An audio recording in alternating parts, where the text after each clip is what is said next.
Good morning everyone, वापस से स्वागत है आपका हमारे चैनल बंग स्ट्रीट में। मैं हूं समीर बेसानी और आज डिस्कस करेंगे क्लास 11th का एक चैप्टर है ज्योग्राफी का, that is distribution of continents and ocean. तो हम लोग आज इसको डिस्कस करने वाले, पूरी तरह से देखेंगे क्या है चैप्टर में, क्या नहीं है, क्या इंपॉर्टेंट है, वो सारा आज हम लोग देखेंगे। तो यहाँ पे सबसे पहला जो इंपॉर्टेंट पॉइंट्स है जो हम लोग को पढ़ना है, देखिए आपका जो पेज है उसके राइट साइड में आप देखिएगा कि मैंने वो वो पेज का फोटो डाला है जिस पेज से मैं पढ़ा रहा हूँ, ताकि आप लोग कनेक्ट कर पाएंगे यहाँ बुक में कहाँ आपने वो चीज़ पढ़ा है। तो सबसे पहला चीज़ जो यहाँ पे है वो है कॉन्टिनेंटल ड्रिफ्ट। ना व्हाट इज़ कॉन्टिनेंटल ड्रिफ्ट? यहाँ पे सिंपल भाषा में यूँ कहूँ कि जो कॉन्टिनेंट्स है वो क्या कर रहे हैं, बह जा रहे हैं।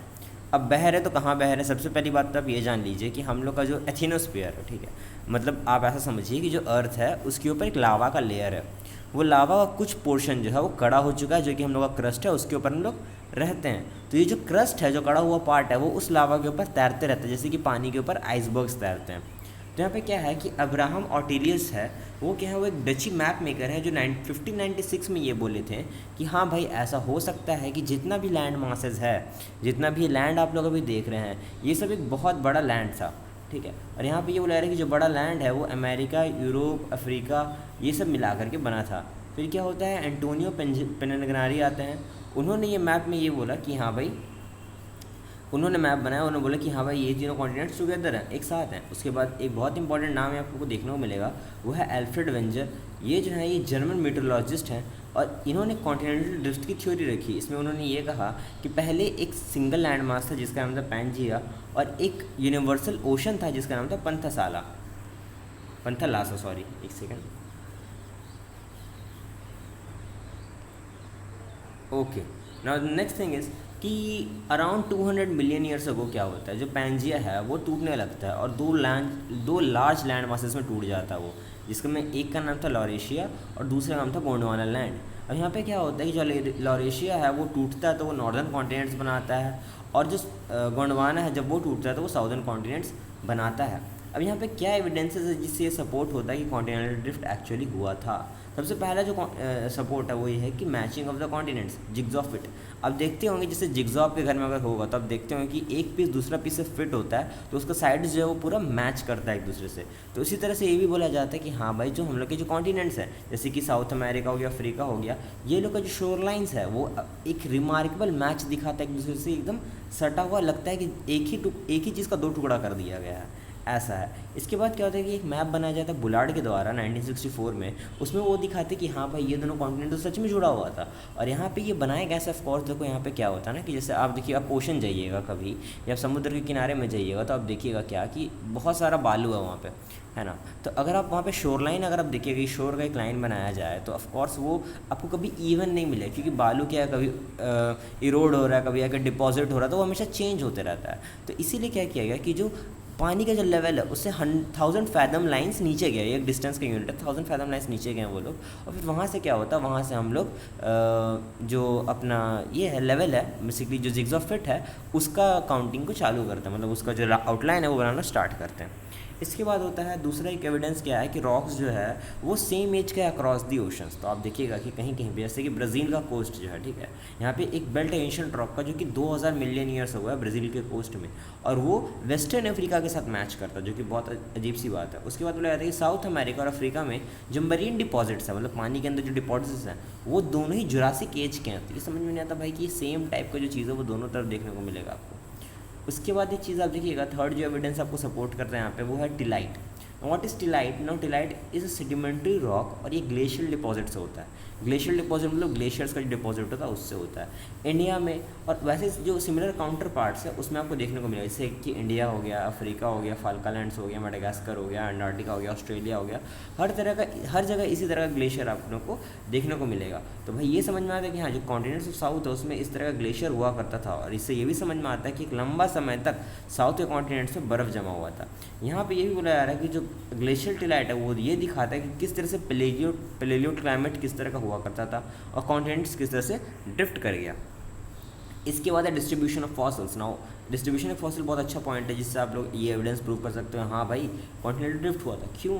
क्योंकि आप लोग देखिएगा कि जो कोस्टल रीजन्स है डिफरेंट कॉन्टिनेंट्स का, उसमें सेम तरह का प्लांट्स एंड एनिमल्स देखने को मिलेगा आपको। यहाँ पे बोला जाता है कि लिमूस जो है वो इंडिया, मेडागास्कर और अफ्रीका में देखने को मिलता है, लेकिन ये पानी में तैर नहीं सकते। तो ये तीनों जगह कैसे हैं? इसके अलावा ये तीनों लैंडमार्क्स को मिला करके लेमोरिया कहा जाता है। और ये भी बोला जा रहा है कि भाई जो मेसोसॉरस का फॉसिल्स है वो साउथ अफ्रीका और ब्राज़ील में मिलता है और कहीं नहीं मिलता। ऐसा क्यों? तो आप लोग देखिए एक फ़ोटो आप लोग के यहाँ सामने है, उसमें आप लोग को समझ में आएगा कि किस तरह से अलग अलग प्लांट्स और अलग अलग एनिमल्स किस तरह से ये मैप में स्प्रेड थे। लेमोरिया का फोटो आपको दिख लेगा और साथ में मेसोसॉरस का भी फोटो आप लोग को दिखाई देगा। इसके बाद जो इंपॉर्टेंट चीज़ है यहाँ पे बोला जा रहा है कि कौन सा फोर्सेस है जिसके वजह से जो कॉन्टिनेंट्स है वो ड्रिफ्ट किया। तो यहाँ पे 2 पॉइंट उठ के आते हैं। सबसे पहला है पोलर फ्लिंग फोर्स और दूसरा है tidal force. No what is polar fleeing force? Polar fleeing force ये है, बोला ही जाता है, देखिए ये दोनों को डिस्कस नहीं किया गया अच्छे से किताब में, तो हम लोग इसको ऊपर ऊपर से देखते हुए चलेंगे। तो पोलर फ्लिंग फोर्स क्या होता है? देखिए बात है कि हम लोग के पास 2 पोल्स, एक नॉर्थ पोल एक साउथ पोल है। और यहाँ पे होता ये है कि जब आपका जो कॉन्टिनेंट है, जो ये है अर्थ है, वो घूमता है तो आपका जो ऊपर का लैंड मासेस है वो सब फ्लोट करने लग जाते हैं, ठीक है, और पोल्स की तरफ भागने लग जाते हैं, मतलब सॉरी पोल्स से भागने लग जाते हैं। तो यहाँ पे ये एक बात होगी। दूसरी बात क्या है? Tidal force. What is tidal force? Tidal force होता है वो फोर्स, जब आप लोग को समझ में आता होगा कि जब क्या होता है, कभी आप लोग जो भी यहाँ पे लोग जो कि मेरे वीडियो देख रहे हैं जो कि नदी किनारे रहते हैं वो इस चीज़ को सपोर्ट कर रहे होंगे कि देखिए ऐसा होता है कि कभी कभी पानी जो है वो एक डायरेक्शन में ओशन की तरफ बढ़ रहा होता है, फिर क्या होता है ज्वार चेंज होता है और पानी रिवर्स आने लगता है, ऊपर की तरफ चढ़ने लगता है। ये वो लोग को पता होगा जो कोस्टल रीजन्स में रहते होंगे और नदी के पास रहते होंगे, वो लोग ये समझ में आता है कि पानी जो है वो उल्टा चढ़ता है, इसको ज्वार चढ़ना बोलते हैं, पानी ऊपर चढ़ जाता है। तो इसी वजह से क्या होता है कि देखिए पानी ऊपर चढ़ा, पानी एक फ्लूइड है, ठीक है, और फ्लूइड के ऊपर ही हम लोग का कॉन्टिनेंट्स भी प्लेस्ड है। तो ऐसा हो सकता है कि जो टाइडल फोर्स है उसके कारण हम लोग का जो कॉन्टिनेंट्स है वो भी ड्रिफ्ट करता हो। तो ये 2 रीजन से यहाँ पे बोला जा रहा है कि हाँ कॉन्टिनेंट्स जो है वो ड्रिफ्ट करते हैं। यहाँ पे पॉसिबल ड्राइविंग फोर्सेस क्या क्या हो सकते हैं? सबसे पहले तो जो हम लोग का लिथोस्फीयर है वहाँ पे कन्वेंशन करंट्स होता है, उससे मैं कन्वेंशन करंट आपको समझा दूँ। देखिए कन्वेंशन करंट्स क्या होता है, बार बार सुनने वाले तो एक बार इसको जान ही लीजिए।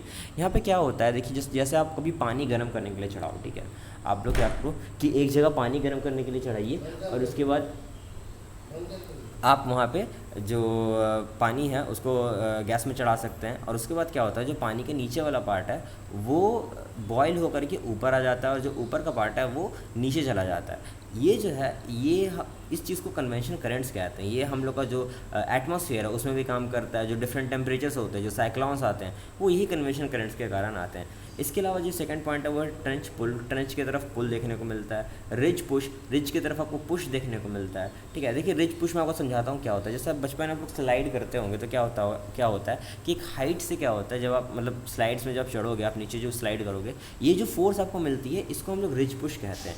इसके अलावा ट्रेंच सक नाम की चीज़ होता है। ट्रेंच सक में क्या होता है कि जो कोई भी जो लैंडमास है वो ट्रेंच की तरफ घसक जाती है। इसके अलावा ग्लोबल एक्सपेंडिंग और कंट्रैक्टिव फोर्सेस है, मेम्ब्रेन फोर्सेस है। तो कुछ ऐसे फोर्सेस जो कि ड्राइविंग फोर्सेस है यहाँ पे काम करते हैं।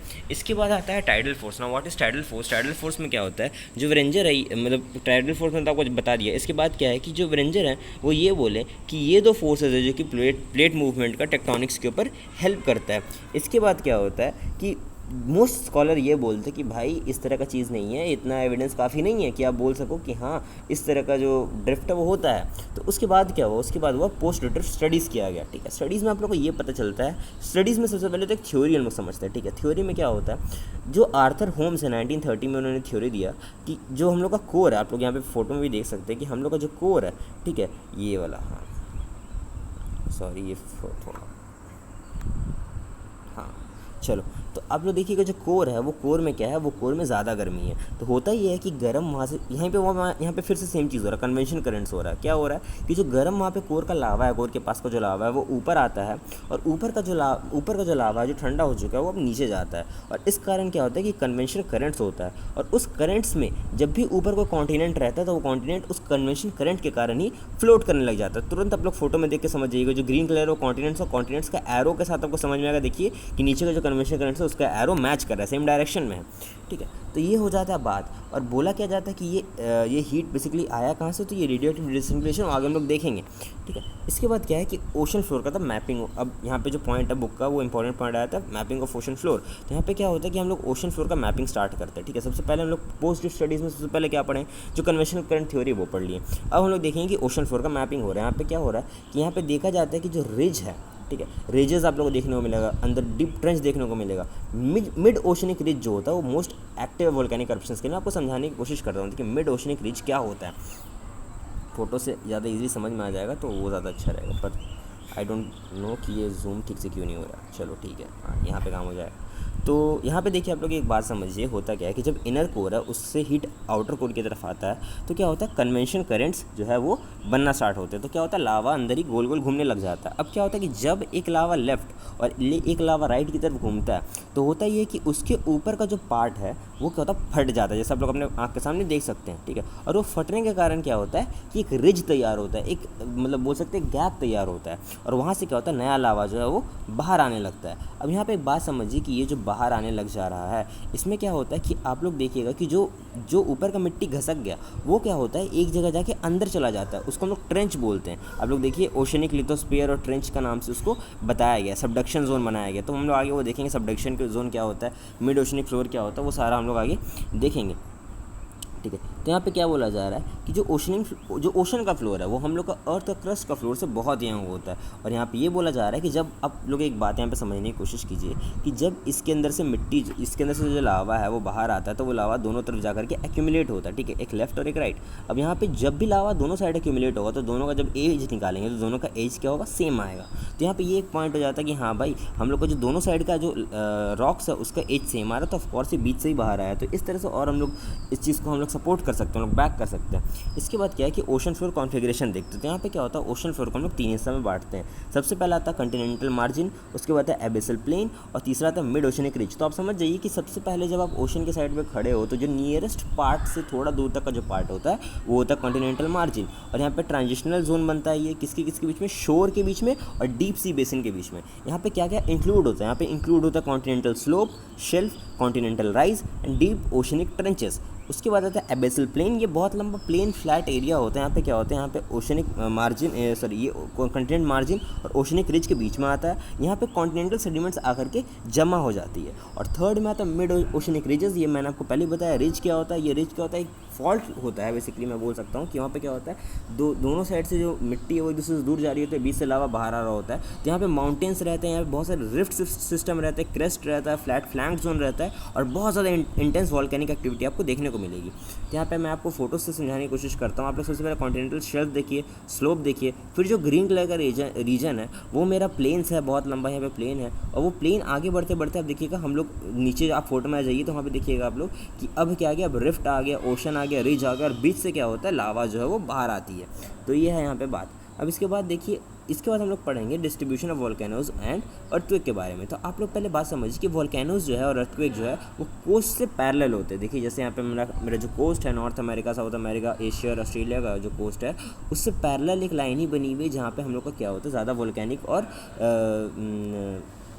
अर्थक्वेक जो है वो देखने को मिलता है। यहाँ पे ये बोला जा रहा है कि पेलियोमैग्नेटिक स्टडीज़ जो है वो ओशन फ्लोर में ये रिवील करती है कि आप लोग ये देखिएगा कि यहाँ पे बहुत ज़्यादा लावा जो है वो अटलांटिक रिज से बाहर आता है। और फिर से वही बात है कि इक्वी डिस्टेंस रॉक्स जो है उसका केमिकल कॉम्पोजिशन और एज जो है वो सेम रहता है। अब यहाँ पे बता देना कि ये जो सी फ्लोर स्प्रेडिंग है उसका तो यहाँ पे क्या है, अब आप लोग एक बात जान लीजिए कि यहाँ पे हुआ क्या है कि यहाँ पे हम लोगों ने, मैं आपको एक फ़ोटो दिखा दूँ। देखिए ये फ़ोटो, ये आपका बुक का ही फ़ोटो है। यहाँ पे क्या है कि यहाँ पे ये जो डॉटेड है वो डॉटेड लाइन को सारा को कनेक्ट किया गया। और फिर देखिए क्या बोला जा रहा है यहाँ पे ये बोला जा रहा है कि जो लाइन है वो मिड अटलांटिक रिज के साथ कोइंसाइड करती है, अल्पाइन हिमालयन सिस्टम के साथ कोइंसाइड करती है, और इसको मिड ओशनिक रिज के चारों तरफ जो घूमती है उसको हम लोग रिंग ऑफ फायर कहते हैं। देखिए यहाँ पे रिंग ऑफ फायर का फोटो भी दे दिया मैंने। यहाँ पे ये बोला जा रहा है कि इंटरकनेक्टेड सिस्टम है, माउंटेन सिस्टम है ओशन के अंदर है। जो यहाँ पे लॉन्गेस्ट माउंटेन चेन है ये ओशन फ्लोर का, इसमें सेंट्रल रिफ्ट सिस्टम होता है क्रस्ट पे। और यहाँ पे ये बोला रहा है कि यहाँ पे बहुत ज़्यादा वोल्केनिक एक्टिविटी आपको देखने को मिलती है। और जापान रिंग ऑफ फायर के अंदर ही आता है। तो जापान देखिएगा, मोस्टली जापान के अंदर आप लोग को देखिएगा बहुत ज़्यादा आप लोग को अर्थक्वेक, वोल्केनोज हर ईयर आप लोग को देखने को मिलेंगे। तो ये रीज़न है। इसके बाद क्या है कि सी फ्लोर स्प्रेडिंग का एक कॉन्सेप्ट है, ये हेस के द्वारा लाया गया था। यहाँ पे ये बोला जाता है कि सी फ्लोर जब वो स्प्रेड करता है बीच में रिफ्ट आ जाता है और जो लावा है वो अंदर से बाहर जाता है। अब यहाँ पे ये बोला जा रहा है कि यहाँ पे बहुत ज़्यादा वोल्केनिक इरप्शन देखने को मिलता है, बहुत ज़्यादा लावा जो है वो अंदर से बाहर आता है, और केमिकल कॉम्पोजिशन जो रहते हैं वो सेम रहते हैं। रॉक जो है वो आप लोग देखिएगा कि यंग रहता है, नॉर्मल पोलैरिटी दिखाता है। नॉर्मल पोलैरिटी मतलब मैग्नेटिक नहीं होता है वो। यहाँ पे आप लोग देखिएगा कि जितना भी आप मिड ओशनिक रिज से दूर जाइएगा, क्योंकि वहाँ से नया लावा बाहर आ रहा है, तो वहाँ से जैसे आप दूर जाइएगा तो आपको जो एज है वो कम देखने को मिलेगा। और यहाँ पे ये बोला है जो ओशन का क्रस्ट है वो बहुत यंग है, 200 मिलियन ईयर्स ओल्ड। लेकिन जितना आप इसमें ये कॉन्टिनेंटल क्रस्ट में आइएगा उतना वो उसका एज बढ़ जाता है, 3200 मिलियन ईयर्स ओल्ड तक वो पहुंच जाता है। यहाँ पे ये बोला जा रहा है कि जो ओशन का फ्लोर है वो बहुत थिन है। ऑफकोर्स वो नया है, फ्रेश है तो थिन होगा। और यहाँ पे ये बोला जा रहा है कि अर्थक्वेक जो है वो डीप सी ट्रेंच बहुत कॉमन होते हैं, बहुत ज़्यादा आते हैं। चलिए ये हो गया। इसके बाद है प्लेट टेक्टोनिक्स। तो प्लेट मूव कैसे करता है, पहले आप ये समझ जाइए कि यहाँ पे ये जो प्लेट टेक्टोनिक्स का जो मूविंग है वो किसके द्वारा दिया गया था। यहाँ पे मैककेंजी नाम के एक इंसान है, मैककेंजी, पार्कर और मॉर्गन, ये दोनों मिल करके 1967 में ये थ्योरी दिए थे। ये टेक्टोनिक प्लेट को हम लिथोस्फेरिक प्लेट भी कहते हैं। देखिए टेक्टोनिक प्लेट वो प्लेट है जो कि आपका क्रस्ट है, ठीक है। तो यहाँ पे क्या क्रस्ट बहुत सारे टुकड़े में बांटा हुआ है, उसको हम लोग टेक्टोनिक प्लेट्स कहते हैं। तो यहाँ पे क्या है, ये इरेगुलरली शेप्ड स्लैब है एक सॉलिड रॉक का। यहाँ पे ये बोला जा रहा है कि यहाँ पे ओशनिक भी होता है, कॉन्टिनेंटल भी होता है। और यहाँ पे प्लेट जो है वो एथोनोस्फीयर या फिर यूँ कहूँ कि जो लावा है उसके ऊपर हॉरिजॉन्टली मूव करता है। यहाँ पे ये बोला जा रहा है कि जो क्रस्ट है उसका थिकनेस लगभग 200 किलोमीटर का होता है, और जो ओशन है उसका क्रस्ट का थिकनेस लगभग 100 किलोमीटर का होता है। ये बोला जा रहा है कि ये कॉन्टिनेंटल हो सकता है, ओशनिक हो सकता है, और जो पैसिफिक प्लेट है वो लार्जेस्ट है यहाँ पे ओशनिक प्लेट में, और जो यूरेशियन प्लेट है वो लार्जेस्ट हमारा जो कॉन्टिनेंटल प्लेट है उसमें। तो मैं आपको फोटोज़ दिखा देता हूँ, आपको समझ में आ जाएगा। देखिए ये जितना भी है ये सारे प्लेट्स हैं, यहाँ पे आप देखिएगा कि कौन सा ओशनिक प्लेट है, कौन सा मेजर प्लेट है, कौन सा माइनर प्लेट है। आप लोग आराम से वीडियो पॉज कर सकते हैं और देख सकते हैं। अब यहाँ पे ये बोला जा रहा है कि हाँ भाई प्लेट टेक्टोनिक्स का थ्योरी के हिसाब से प्लेट हमेशा मूव करते रहता है, पर वेंजर तो बोले थे स्टार्टिंग में कि जो प्लेट है जितना भी कॉन्टिनेंट्स है वो तो एक जगह से जाके बढ़ गया, तो अब कौन सा सही है। तो यहाँ पे ये होता है कि ये जो थ्योरी है वो उस थ्योरी को काउंटर पार्ट कर देता है, ये एक इशू है, ठीक है। अब यहाँ पे बहुत तरह का प्लेट बाउंड्रीज होता है, जैसे कि डाइवर्जेंट प्लेट बाउंड्रीज होता है और कन्वर्जेंट प्लेट बाउंड्रीज होता है। यहाँ पे क्या होता है, डाइवर्जेंट प्लेट बाउंड्रीज में क्या होता है, जो हम लोग का जो अर्थ क्रस्ट है वो डाइवर्ज हो जाता है और नया क्रस्ट जनरेट होता है। और इसमें क्या होता है, जो हम लोग का जो क्रस्ट है वो एक दूसरे से दूर जाता है। यहाँ पे देखिए इसको स्प्रेडिंग साइड्स भी कहा जाता है। जहाँ पे हमारा जो क्रस्ट है वो जब एक दूसरे से दूर जाता है तो उसको स्प्रेडिंग साइड कहते हैं। इसके एक एग्जाम्पल यहाँ पे दिया हुआ mid Atlantic ridge. Mid Atlantic ridge क्या है, एक स्प्रेडिंग साइड है। यहाँ पे क्या होता है, जो मेरा जो क्रस्ट है वो एक दूसरे से दूर जाता है। इसके बाद आता है कन्वर्जन बाउंड्रीज। कन्वर्जन बाउंड्रीज में क्या होता है, जो क्रस्ट है वो डिस्ट्रॉय होती है, क्रस्ट एक दूसरे से अगर टकरा जाता है ऐसे बोल सकते हैं हम लोग। और यहाँ पे क्या होता है, एक प्लेट दूसरी प्लेट के अंदर घुस जाता है, इसको हम लोग सबडक्शन जोन भी कहते हैं। यहाँ पे 3 तरीके जिसमें सबडक्शन जोन हो सकता है। एक तो ओशन और कॉन्टिनेंट जब टकरा जाए तब, जब एक ओशन और ओशन टकरा जाए तब, और जब कॉन्टिनेंट और कॉन्टिनेंट टकरा जाए तब। तो ये हो गया बात। अब इसके बाद क्या है कि यहाँ पे हम लोग फोटोज़ देख सकते हैं, फोटोज़ से ज़्यादा अच्छे से समझ में आता है। तो सबसे पहला जो है वो है डाइवर्जेंट बाउंड्री, जिसमें क्या होता है कि एक दूसरे से दूर जा रही होती है प्लेट, आप लोग एरो से समझ सकते हैं। यहाँ पे लिथोस्फीयर है, एथोनोस्फीयर है, ये इसका मोशन होता है स्प्रेडिंग। इसमें क्या होता है, कंस्ट्रक्टिव इसका इफेक्ट होता है। कंस्ट्रक्टिव मतलब नया लिथोस्फीयर बनता है ना, ऑफकोर्स लावा बाहर आ रही है वो वापस से जमेगी तो एक नया लैंड आपको मिलेगा। तो यहाँ पे ये कंस्ट्रक्टिव दिखाता है, ठीक है। इसका टोपोग्राफी रिज रिफ्ट बोल सकते हैं। वोल्केनिक एक्टिविटी ऑफ कोर्स होती है, अगर एक दूसरे से दूर जा रही है तो बीच से लावा बाहर आएगा तो वोल्केनिक एक्टिविटी तो होगी ही। इसके बाद क्या होता है कि जो दूसरा है वो होता है कन्वर्जेंट में क्या होता है कि एक दूसरे से ये टकरा जाती है। जब ये टकरा जाती है तो बहुत सारा मिट्टी जो अंदर चला जाता है, इसको डिस्ट्रक्टिव कह सकते हैं। यहाँ पे ट्रेंच फॉर्म होता है। ट्रेंच वो गड्ढा होता है जो कि बेसिकली फॉर्म हो जाता है जब एक प्लेट दूसरे के अंदर चल जाती है। और हाँ, यहाँ पे भी वोल्केनिक एक्टिविटी आपको देखने को मिलेगी। जो थर्ड है वो होता है ट्रांसफॉर्म वैसा कुछ इशू नहीं है। ट्रांसफॉर्म में क्या होता है कि एक दूसरे से स्लाइड होकर के ये फिसल जाती है। और यहाँ पे कंजर्वेटिव होता है इसका इफेक्ट, क्योंकि यहाँ पे ना कुछ टूट रहा है ना कुछ बन रहा है, तो कंजर्व्ड है तो कोई दिक्कत नहीं है। यहाँ पे कोई मेजर इफेक्ट नहीं होता टोपोग्राफी पे, और ऑफ कोर्स वोल्केनिक एक्टिविटी भी नहीं होती है। तो ये एक बढ़िया बात है यहाँ पे। अब क्या है कि ऑफ कोर्स ट्रांसफॉर्म बाउंड्री मैं आपको बता देता हूँ। हाँ, ट्रांसफॉर्म बाउंड्री में एक और इंपॉर्टेंट पार्ट है, वो ये है कि जो अर्थ का रोटेशन है वो इस पर इफेक्ट करता है। अर्थ का रोटेशन की वजह से क्या होता है कि यहाँ पे ट्रांसफॉर्म बाउंड्री जो है वो बदलती है।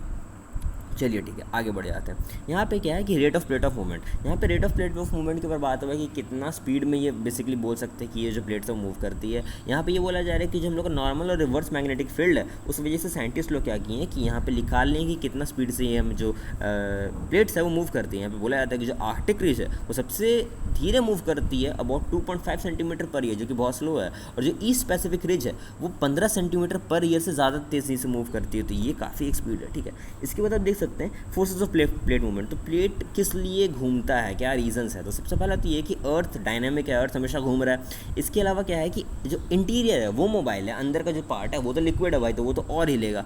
इसके बाद क्या है कि लिथोस्फीयर के अंदर क्या है, मैग्मा, और मैग्मा हमेशा हॉरिजॉन्टली मूव करते रहता है। यहाँ पे ये बोला जा रहा है कि हीटेड मटेरियल ऊपर आती है, कूल नीचे जाती है, उसको कन्वेंशनल बल्ब बोलते हैं, वो मैं आपको पहले भी बता चुका हूँ। इसके बाद क्या है कि हीट का सोर्सेज क्या है? सबसे पहले जो हीट का सोर्स है वो रेसिड्यूअल हीट है। रेसिड्यूअल हीट क्या होता है? जो भी आपका रेसिड्यूज होता है उससे जो हीट बाहर आता है वो होता है रेसिड्यूअल हीट, ठीक है। मैं आपको मोटा मोटा भाषा में समझाने की कोशिश करता हूँ कि मान लीजिए क्या है कि आप कोई खाना का सामान को फेंक दिए, ठीक है। कुछ देर बाद क्या होता है कि वो सड़ने लगता है। जब वो सड़ता है तो उसके अंदर से हीट बाहर आती है, जो कि ऑफकोर्स आप लोग को विजिबल नहीं है, एक्सोथर्मिक रिएक्शन है, पर हाँ आती है। तो वो एक रेसिड्यूअल हीट हो जाती है। दूसरा क्या है, radio active decay. Radio active decay क्या होता है? बेसिकली कोई भी रेडियो एक्टिव एलिमेंट, जैसे कि यूरेनियम हो गया, ठीक है, यूरेनियम हो गया, या और भी मेरे पास बहुत सारे रेयर अर्थ मेटल हैं, कोई भी जो आप मेटल हो गया, वो सब क्या होता है धीरे धीरे क्या होता है अपना जो अंदर का इलेक्ट्रॉन्स प्रोटॉन्स तो नहीं, सिर्फ इलेक्ट्रॉन्स को क्या होता है वो लूज़ करने लगती है। इवन वो अपना जो खुद को तोड़ने लग जाती है। जब तोड़ने लग जाती है कि अंदर से बहुत ज़्यादा हीट प्रोड्यूस होता है, जिससे हम लोग न्यूक्लियर ब्लास्ट करते हैं। तो बेसिकली वो एक रीज़न है। यहाँ पे आर्थर होम्स ने इसको कंसिडर किया था 1930 में, और इसकी वजह से हैरी हेस इन्फ्लुएंस हुए थे। उन्होंने अपना थ्योरीज जो है वो सामने ले आए थे। इसके बाद क्या इंडियन प्लेट के बारे में बताया गया। तो इंडियन प्लेट में कौन आता है? सबसे पहले इंपॉर्टेंट बात तो ये है, तो इंडियन प्लेट में आता है इंडिया और ऑस्ट्रेलिया। यहाँ पे ये बोला जा रहा है कि इंडियन प्लेट का बाउंड्रीज कहाँ है? सबसे नॉर्दर्न बाउंड्री हिमालय में। ये जो बाउंड्री है कन्वर्जेंस है, ठीक है। कन्वर्जेंस मैं पहले बता चुका था, फिर से नहीं बताने वाला हूँ। कन्वर्जेंस है। ईस्ट में ये रकीम योमा माउंटेन्स जाती है जो कि म्यांमार में पड़ती है। ईस्ट क्या स्प्रेडिंग साइड है, वहाँ पे स्प्रेड होता है, ठीक है। वेस्ट में आप आता है किरथर माउंटेन्स, मकारन कोस्ट, रेड सी रिफ्ट, ठीक है। तो रिफ्ट है यहाँ पे, तो यहाँ पे क्या हो रहा है, यहाँ पे ये डाइवर्जेंट बाउंड्रीज है। इसके अलावा इंडिया और अंटार्कटिका के बीच में जो बाउंड्री है वो डाइवर्जेंट बाउंड्री है। तो ऑफकोर्स ये एक दूसरे से दूर जा रही है। यहाँ पे क्या हो रहा है कि 225 मिलियन ईयर्स अगो तक क्या था, इंडिया और एशिया के बीच में एक नदी था जिसका नाम था तेथीस सी। 200 मिलियन ईयर्स अगो के बाद क्या होता है, इंडिया यहाँ से टूट करके आगे बढ़ने लगता है बहुत आराम से, ठीक है। टूट के मैं गलती बोल रहा हूँ, आगे बढ़ने लगता है बस यहाँ से 200 मिलियन ईयर्स अगो में, और वो जाकर के टकरा जाता है हिमालय से। हिमालय से टकराता है तो हिमालय 40-50 मिलियन ईयर्स अगो के समय बनती है, और ऑफकोर्स ये काफ़ी यंग है। यहाँ पे वो लग रहा है कि 140 मिलियन ईयर अगो तक जो इंडिया का प्लेट पोजीशन था वो था 50 डिग्री साउथ ऑफ लैटिट्यूड। तो ये एक इंपॉर्टेंट पार्ट है आपके लिए। फोटो में देखिए कि आपको बहुत इजीली दिखाई दे रहा होगा कहाँ से कहाँ तक कैसे मूवमेंट हुआ है। यहाँ पे एक बात आप और जान लीजिए कि यहाँ पे जो डेक्कन प्लेट हुआ है ये बहुत इंपॉर्टेंट हो जाता है, ठीक है। तो यहाँ पे एक चीज़ था जो पहले वीडियो में था, आप लोग पढ़े होंगे तो नहीं पता, मैंने बताया नहीं था, तो मैं फिर से बता दे रहा हूँ। यहाँ पे क्या था कि देखिए यहाँ पे क्या होता है कि जब ये जो इंडिया मूव कर रहा है ना, तो मूव करते हुए 2 इफेक्ट यहाँ पे होता है। सबसे पहले क्या है कि वेस्ट कोस्ट जो है हम लोग का वो सब्सिडाइज हो जाता है, वेस्ट कोस्ट जो है वो गायब हो जाता है, ठीक है। इसके अलावा एक और इम्पॉर्टेंट क्या है कि हम लोग का जो डेक्कन प्लेटू है उसका फॉर्मेशन होता है। देखिए डेक्कन प्लेटू में क्या होता है ना, डेक्कन प्लेटू का जो रीजन है, नागपुर का रीजन है, वहाँ पे क्या होता है जब ये इंडिया मूव कर रहा होता है तो वहाँ पे एक गड्ढा हो जाता है, और उसके अंदर से उसकी वजह से अंदर से लावा बाहर पोर आउट होने लगता है, और वो क्या होता है बाहर निकल के कूल हो जाता है। तो इससे क्या होता है डेक्कन प्लेटू बनता है, और यही एक रीज़न है जिसकी वजह से हम लोग को पता चल पाता है कि इंडिया किस जगह से आया था। ऑफकोर्स वो जो लावा है वो जहाँ से निकला था, इतना सालों की स्टडीज़ के बाद साइंटिस्ट ये बता सकते हैं कि वो लावा एक्चुअली कहाँ पे पाया जाता है, ठीक है। तो उससे पता चलता है कि इंडिया एक्चुअली कहाँ पे था इतना साल पहले, ठीक है। तो वो है थ्योरी की बात। तो दोस्तों आज का वीडियो हो गया, बीच में थोड़ा सा डिस्टर्बेंस हो गया यहाँ पे एनवायरनमेंट को लेकर के, तो उसके लिए मैं माफ़ी चाहूँगा। अगर वीडियो पसंद आया तो वीडियो को लाइक कीजिए, दोस्तों के साथ शेयर कीजिए। ये क्विक रिविजन वीडियो था तो ज़्यादा इसमें आपको आप ऐसा मत सोचिए कि आप बस इसी को पढ़ के एग्जाम दे सकते हैं। ऑफकोर्स आपको बुक पढ़ना होगा उसके लिए। तो तब तक के लिए दोस्तों thank you and have a nice day.